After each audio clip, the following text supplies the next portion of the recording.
Taarifa mbaya ambazo zimetolewa na Mwijaku. Kwa mujibu wa Mwijaku, anasema kuwa Manara TV inaelekea ukingoni, yani itakuwa haiko sehemu salama sana. Namba ni nukuu kama ambavyo ameandika DC Mwijaku. Ameandika hivi leo, lakini ujumbe aliuandika siku ya jana. Inshallah pale Salamanda Mzungu atakutana na notisi yake tayari wanamfukuza. Ameweka quotation pale. Asante management kwa kutambua heshima ya Madam. Sasa tuone na hiyo online yake mtakuwa mnashinda wapi.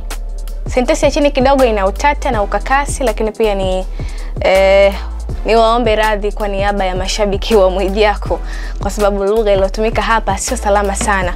Unaweza ukaona ni kwa namna gani mashambulizi yanazidi kuwa kwa upande wa Haji Manara, lakini pia kwa DC Mwijaku. Tukio lake lilikuwa linaendeshwa sana na Hassan Mwakinyo kwa upande wake. Sasa yeye kamaliza, anakuja anamshambulia na mwenzake.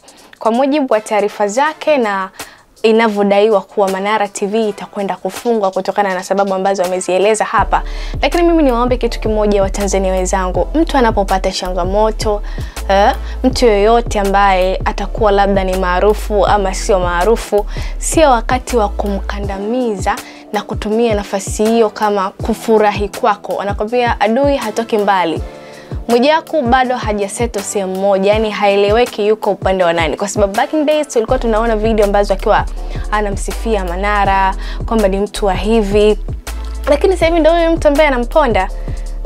Tuwe na kitu kinaitwa umoja. Mwenzio akipata changamoto umbebe, usifurahie yale madhaifu. Aidha mnabifu lenu nje na kioo cha jamii ambavyo sisi tunakuwa tunawafahamu. Lakini hii inakwenda kumpa mtu mawazo, msongo wa mawazo mwingi, lakini pia inaweza kupelekea hata depression. Unajua kwa kipindi kama hiki mambo yanakuwa na kuzonga ni mengi.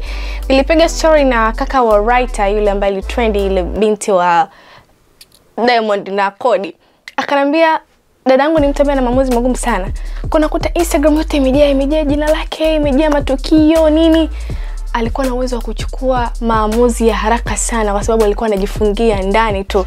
Kwa hiyo unaona sio kitu kidogo kuzongwa na mitandao kama hivi. Hata comment tu mara nyingi huwa zinakuwa zinakera, zinachafua watu. Sasa vipi kwa haya maneno? Unakuta mtu kitegea uchumi anakitegemea pale, yeye ndo anasaidia vijana wengine kuwanyanyua. Leo hii unakuja unaandika barua kama hii, tena ya wazi kabisa. Tuwe na huruma jamani, na mwenzio akipatwa na tatizo kuwa sehemu ya msaada wa kumsaidia, lakini sio kumkandamiza. Taarifa hizi za Mwijaku zitakuwa na ukweli ndani yake. Endelea kufuatilia Lokoma Trending ambayo inaruka hapa kila siku kwa ajili ya matukio yote ambayo yana trend kwenye mitandao ya kijamii. Jina langu naitwa Ampo. Usiache tu kufuatilia kipindi hichi kila siku kwa matukio moto moto.